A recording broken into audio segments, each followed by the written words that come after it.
Hoy iniciamos pues el taller o seminario de justicia penal juvenil avanzado a los fines pues de que ustedes culminen satisfactoriamente su carrera de derecho.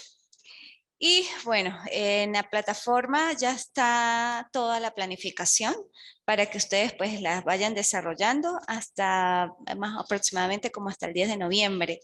Sin embargo, bueno, se podría extender algunos días dependiendo pues de las actividades que ustedes tengan y demás, un máximo 2 días, ¿ok? Porque tengo que pues entregar las calificaciones a más tardar el 14 de noviembre. En cuanto a las actividades como tal, bueno, el sistema o el seminario del sistema de justicia penal juvenil está dividido en 5 unidades.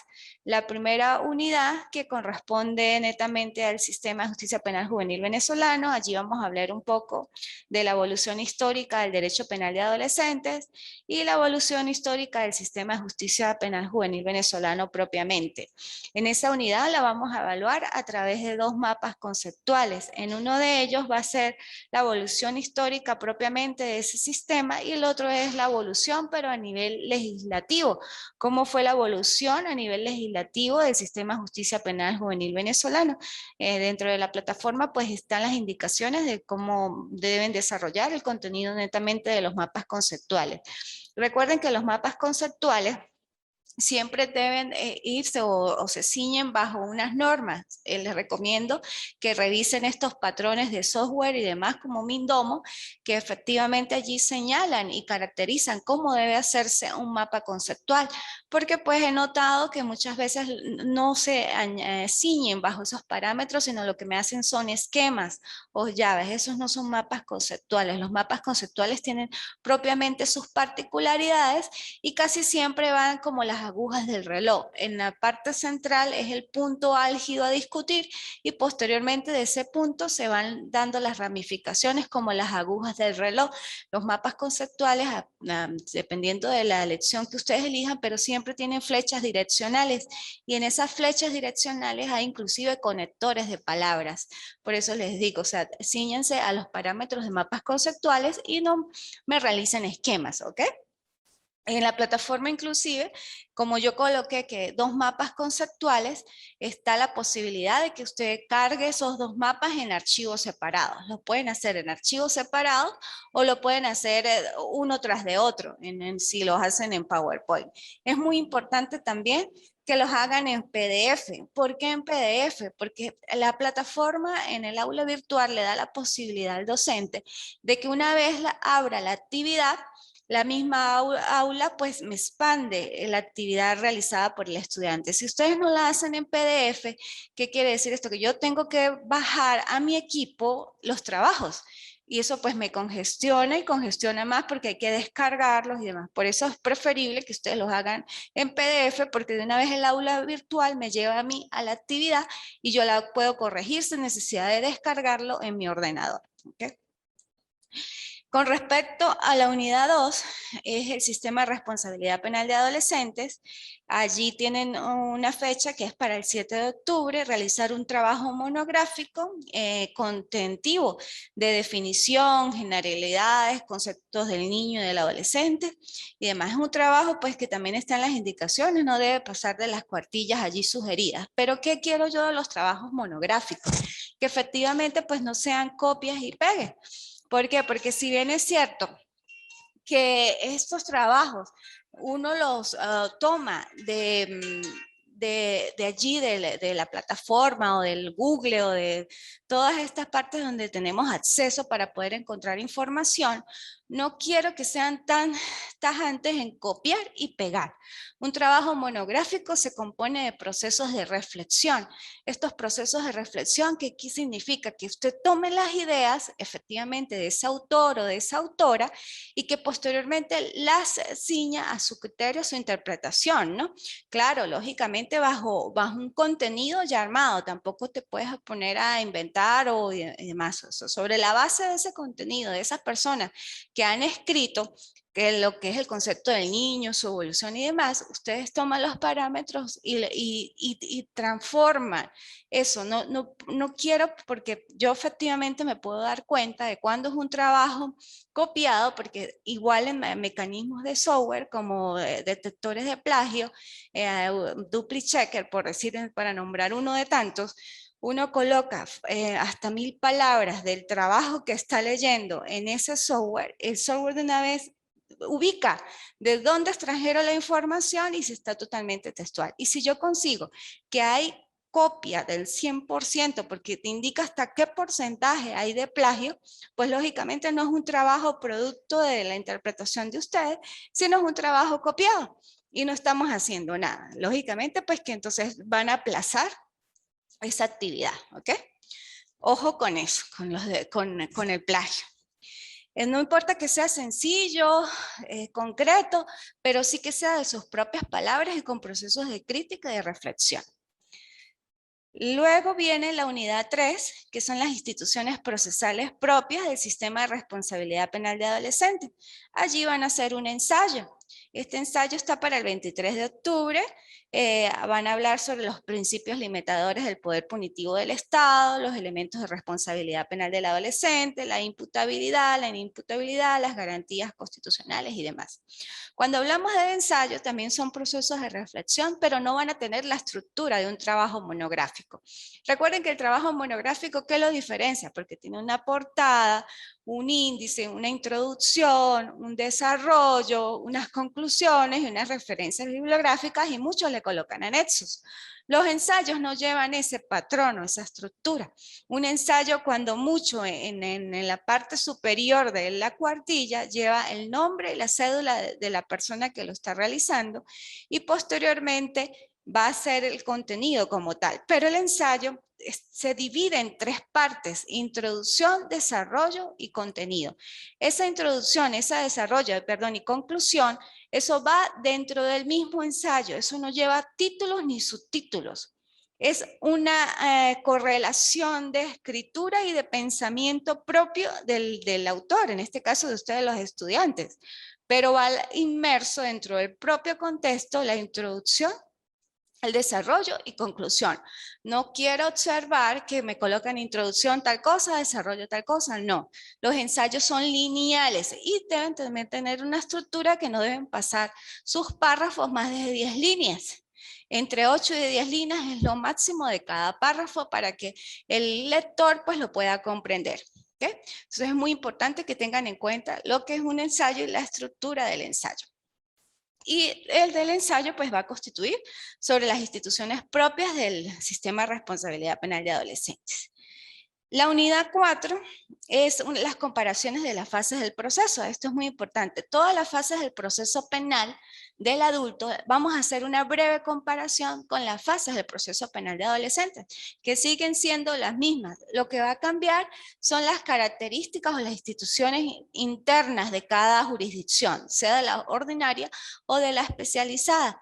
Y esa comparación de las fases del proceso, tanto en adultos como en adolescentes, pues lo van a hacer ustedes en un video sencillito, que no pase de 7 minutos, rapidito, donde ustedes me explican de las fases de adultos esto, de las adolescentes, las instituciones procesales son estas, en la fase preparatoria, intermedia, la de juicio, la de ejecución, y en la materia de recursos podemos observar esto. Así, algo sencillo que no pase de 7 minutos. ¿Y qué van a hacer ustedes con eso? Lo van a subir al canal YouTube privado y me envían a la plataforma el link o la dirección URL donde yo voy a ubicar ese video. Ahí sí, pues necesariamente pues me lleva a YouTube y yo lo puedo ver directamente de YouTube.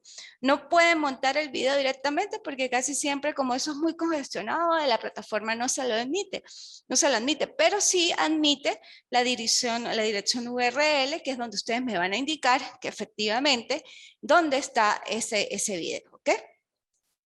Y la unidad 5, que es ética judicial, es un paper que es para el 10 de noviembre. Por eso les digo que la plataforma el 10 de noviembre ya cierra a las 11 de la noche.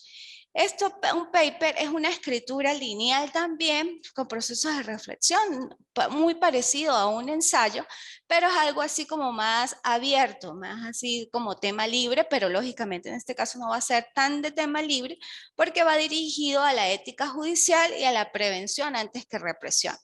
En cuanto a la libertad, es la libertad de escritura, en cuanto a que tiene que ver pues un sistema lineal y puede ser, o sea, procesos de reflexión usted que hable sobre la ética judicial y si efectivamente, bueno, esa ética judicial, ¿cómo se aplicaría en el proceso penal de adolescentes? Si se aplica en el proceso penal ordinario y efectivamente, ¿qué aportaría usted a la sociedad en cuanto a la ética judicial y en cuanto a la prevención antes que represión?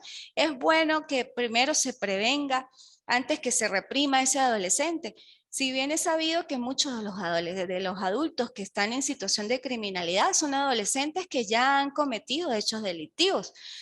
¿Por qué no aplicamos la prevención y por qué no atacamos el origen, en todo caso, de esa delincuencia juvenil para que no hayan adultos en conflicto con la ley penal o adultos en situación, pues, lógicamente en criminalidad, que son igual los adolescentes que han infringido la ley?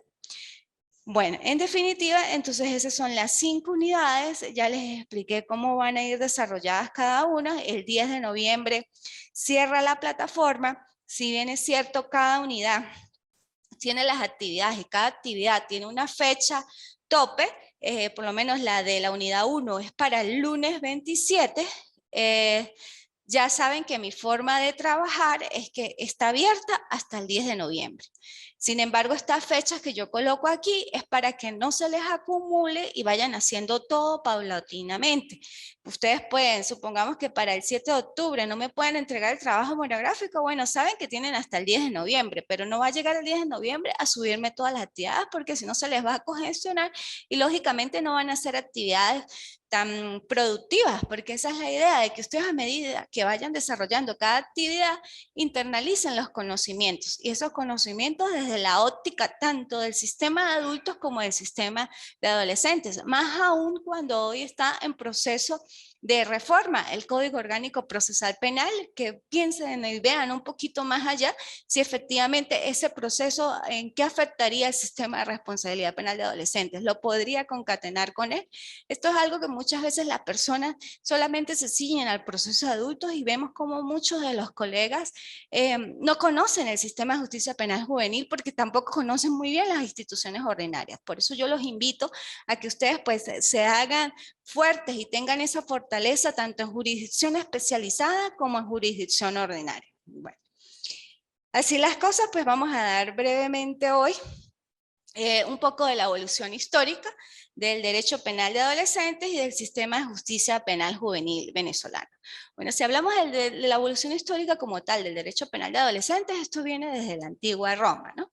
Inclusive desde la época prehistórica, pero no vamos a llegar a esos límites, sino vamos a ceñirnos a la época romana donde se constituyó como tal el derecho romano y que en esa época romana pues dividía lo que es la imputabilidad e inimputabilidad de los adolescentes en 3 etapas, en los infantes, en los impúberes y en los púberes. De acuerdo a eso, a esos lineamientos, pues ellos otorgaban responsabilidad penal o no a los adolescentes infractores. Ellos decían que lógicamente los infantes no tenían responsabilidad penal, eran totalmente eximidos de algún tipo de responsabilidad penal, así cometieran hechos delictivos. ¿Por qué? Porque ellos clasificaban esa parte de la irresponsabilidad absoluta hasta los 7 años. Y es lógico, ¿verdad?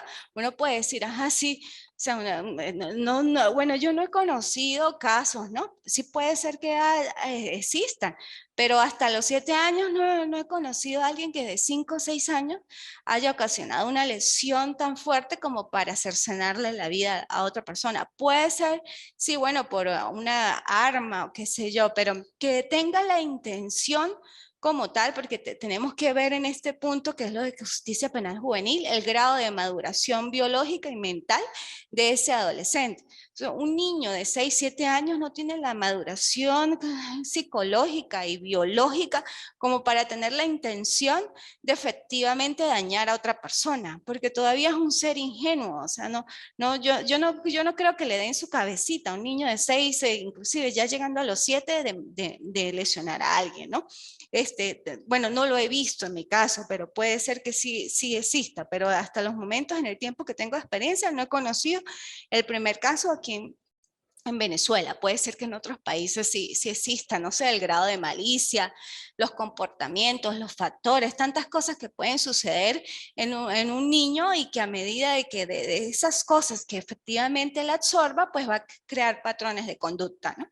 Pero para los romanos, efectivamente, hasta los 7 años eran totalmente eximidos de responsabilidad penal y por eso ellos le llaman el periodo de irresponsabilidad absoluta. O sea, no tenía ningún tipo de responsabilidad. Posteriormente, viene uno que se llama de la contigüedad de la pubertad, que es hasta 12 en la mujer y 14 en el hombre. Ya ahí ellos empiezan a graduar los términos de la imputabilidad e inimputabilidad. Y posteriormente hablan otros de la pubertad propiamente hasta los 18, de los 18 hasta los 25, denominado como de minoridad. Y eran castigados ciertos delitos cometidos por ellos, pero siempre atendiendo a las situaciones que lo rodeaban. Posteriormente, pues bueno, en la Edad Media fue evolucionando lo que es el derecho penal de adolescentes y se fue graduando esa imputabilidad e inimputabilidad hasta llegar a lo que fue el sistema positivizado como tal, que lo abarcó pues uno de los grandes criminólogos, ¿no? Y en esa oportunidad pues pensadores como fue Lombroso, que ellos efectivamente caracterizaban tanto a la delincuencia adulta como a la delincuencia adolescente y efectivamente determinaban que como el origen de los delitos como tal, que eran muchas veces ocasionados, sí, por factores externos, pero más que factores externos, era algo como propio del ser, los factores internos, conductas que caracterizaban a esa persona, conductas psicológicas, factores psicológicos, biológicos y demás. Inclusive, bueno, Lombroso habla de las características fisonómicas, ¿no? Que cierta persona de determinado aspecto, pues efectivamente era un potencial delincuente, pues cosa que hoy en día se ha rebatido porque no podemos estigmatizar a las personas por su rostro, por su forma de vestir o por su forma de hablar. Algo muy común y como que hasta jocoso, ¿no? Una vez yo lo escuché que hablamos del porte ilícito de cara. O sea, no podemos ser tan crueles y estigmatizar a la gente con un porte ilícito de cara por su apariencia, por su demás, porque esa persona no necesariamente porque se vista de determinada manera o porque hable de determinada manera o porque esté en un estrato determinado de la sociedad, sea un delincuente.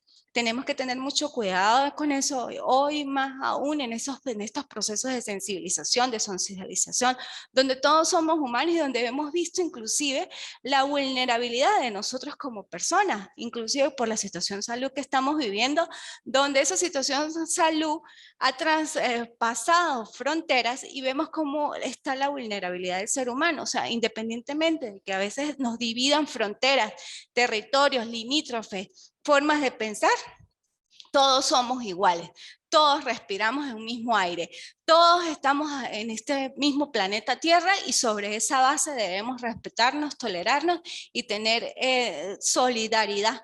Solidaridad, esa sería una de las premisas mayores que el ser humano debe actuar, independientemente de raza, credo, religión. ¿Okay? Por eso, pues el sistema de justicia penal o el derecho penal de adolescentes fue evolucionando de esa manera, verificando cuáles eran en todo caso los factores que comprometían la responsabilidad penal de los adolescentes de acuerdo a los factores, a los elementos que incidían en la comisión de hechos delictivos y por eso va graduándose hasta llegar pues prácticamente a lo que hoy en día que lo determina o una de las premisas fundamentales es la doctrina de protección integral de los niños, niñas y adolescentes.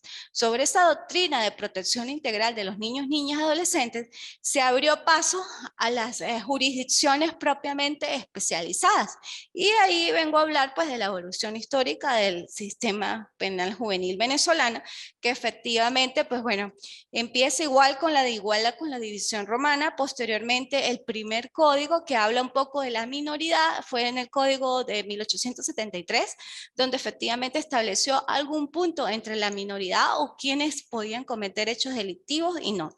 A medida que los códigos pues, penales, porque el primero fue el de 1873, fueron avanzando, el de 1915, 1926, se fueron adaptando esos parámetros en cuanto a la minoridad y se hablaba de los menores, efectivamente. Posterior a esos menores surge surge la ley tutelar del menor y es donde trata más o menos de regular las conductas ilícitas de estos adolescentes aquí en Venezuela, la ley tutelar del menor. Pero esta ley tutelar del menor, ¿qué hacía? Solamente colocaba como medidas de protección. Había una irresponsabilidad en todo caso absoluta del adolescente, o sea, no se generaba una sanción corporal si cometía un hecho delictivo, iba a las denominadas casas de abrigo, no había una regulación específica en cuanto al adolescente que había infringido la ley, pero que le había infringido propiamente la ley penal. Y pues esa ley tutelar de menor estaba más dirigida a lo que es el sistema propiamente de protección, porque en esa época, antes de que imperara la doctrina de protección integral del niño y adolescente, emergió la doctrina de la situación irregular del niño. Esta doctrina de la situación irregular veía a los niños, niñas y adolescentes como objetos de derecho, no como sujetos plenos de derecho, como objetos. ¿Qué quería decir esto? Que bueno, sí, efectivamente tenían derechos y deberes, pero más deberes, y que solamente el Estado podía subsumir su poder punitivo sobre ellos, pero como objetos, pero no tenían plenamente derechos sobre su vida. Por eso se llama la doctrina de la situación irregular, que eso lo acogió la mayoría de los países, o sea, a nivel mundial. Y pues lógicamente Venezuela, en consonancia con esa evolución legislativa a nivel internacional, pues también la absorbe y toma esa doctrina de situación irregular, y es cuando surge la ley tutelar del menor. Posteriormente, con la Convención de los Derechos del Niño, Niña y Adolescente, surge a nivel internacional la doctrina de protección integral del niño, niña y adolescente, que es lo que va a dar vida, como ya indiqué, a las jurisdicciones propias especializadas. ¿Qué pasó aquí en Venezuela? Bueno, se creó la Ley Orgánica para la Protección del Niño, Niña y Adolescente en el año 1998, con vigencia a partir del 1 de abril del 2000. Esa Ley Orgánica para la Protección del Niño, Niña y Adolescente abarca dos sistemas: el sistema de protección integral del niño, niña y adolescente, y el sistema de responsabilidad penal de adolescentes, que es el que nos vamos a abocar en este seminario. Pero para que ustedes puedan pues comprender, tengo que hacerle esa cronología de dónde emergió el sistema de responsabilidad penal de adolescentes. Ese sistema comprendido dentro de la misma ley orgánica, pues es como a veces, muchas veces las personas lo tienden a confundir. Y una de las cosas que pues yo creo que se puede hacer es poder separar efectivamente de la ley, sin quitar pues los principios lógicamente que sustentan el sistema de responsabilidad, sino su propia ley del sistema de responsabilidad penal de adolescentes, porque a veces agarramos la ley orgánica y muchas personas todavía no tienen conciencia que dentro de la ley orgánica para la protección del niño y adolescente está el sistema de responsabilidad penal de adolescentes, y nos confunden, siempre hablan a los menores como si todo fuera un mismo sistema. No, el sistema de protección efectivamente está, y es prácticamente del área civil, de esa área administrativa, de los niños que no tienen papá, que no tienen mamá, que necesitan abrigo, que necesitan algún tipo de colocación familiar, patria potestad, toda esa parte. Bueno, de hecho, la ley tiene casi 700 artículos, y desde el 1 hasta el 525 lo abarca el sistema de protección integral del niño, niña y adolescente, que sí, efectivamente los primeros artículos de ese sistema pueden servir para el área de responsabilidad penal, sí, pero ¿cuáles son? Son muy puntuales porque son los principios y demás, pero de resto, prácticamente abarca todo lo que es el sistema procesal de la parte de protección del niño, niña y adolescente, que efectivamente pues también tiene su propio circuito, que están las jueces de sustanciación, de mediación, las de juicio y demás, porque tiene un circuito especializado en materia de protección. Pero esa protección va dirigida a esos niños vulnerables también, pero vulnerables por las desestructuras familiares que han tenido, y que pues el Estado tiene que asumir esa competencia de salvaguarda de que a quién le corresponde la patria potestad o una adopción de esos niños que a veces los dejan en la calle o están en situación de calle, y que efectivamente pues aquí en el estado de Táchira hay muchas casas de abrigo donde se encargan de cuidar a esos niños que no tienen pues familiares, no tienen responsables como tal, y que pues viven allí hasta determinada edad, pero les propenden todo lo necesario. Esa es el área de protección. Aparte de esos niños, pues los otros niños que están en situación de vulnerabilidad, producto de los padres que se separan. que eso es algo muy común hoy en día, los padres se separan, hay desestructuraciones, divisiones a nivel matrimonial y quedan estos niños pues también donde el papá, la mamá o los abuelos o los tíos no se sabe ni siquiera quién los deja y pues debe intervenir el sistema de protección cuando ya hay conflictos allí de intereses a ver a quién le corresponde la manutención. Bueno, la manutención, recuerda que eso también son algo compartido y demás, pero es una forma de regular esas cosas que no se pueden regular entre papá y mamá de manera armónica, sino necesariamente debe intervenir el Estado para que ese niño que está en situación de vulnerabilidad, pues no cometa después hechos delictivos, porque también pasa así, esos niños que están desestructurados, pues muchas veces quedan como al margen de esos patrones inclusive de afecto y son más propensos a incurrir entonces en hechos delictivos y es ahí cuando lo abarca el sistema de responsabilidad penal.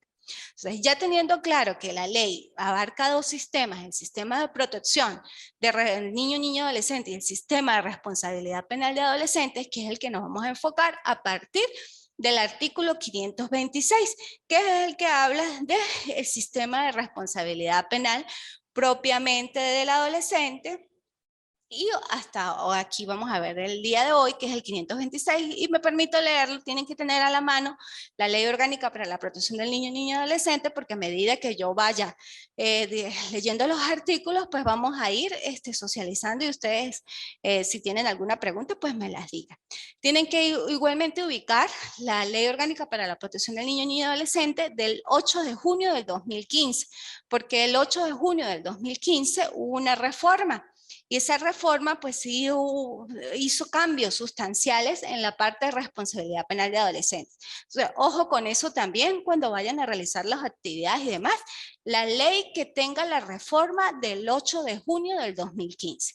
Y el artículo 526 dice así: el sistema penal de responsabilidad de los y las adolescentes es el conjunto de normas, órganos y entes del poder público que formulan, coordinan, supervisan, evalúan y ejecutan las políticas y programas destinados a garantizar los derechos de los y las adolescentes en conflicto con la ley penal, establecidos en esta ley. Asimismo, sus integrantes con competencia en la materia se encargarán del establecimiento de la responsabilidad de los y las adolescentes por los hechos punibles en los que ellos incurran, así como el control de las sanciones que les sean impuestas. Este sistema funciona a través de un conjunto de acciones articuladas por el Estado, las familias y el poder popular, orientadas a su protección integral y su incorporación progresiva a la ciudadanía.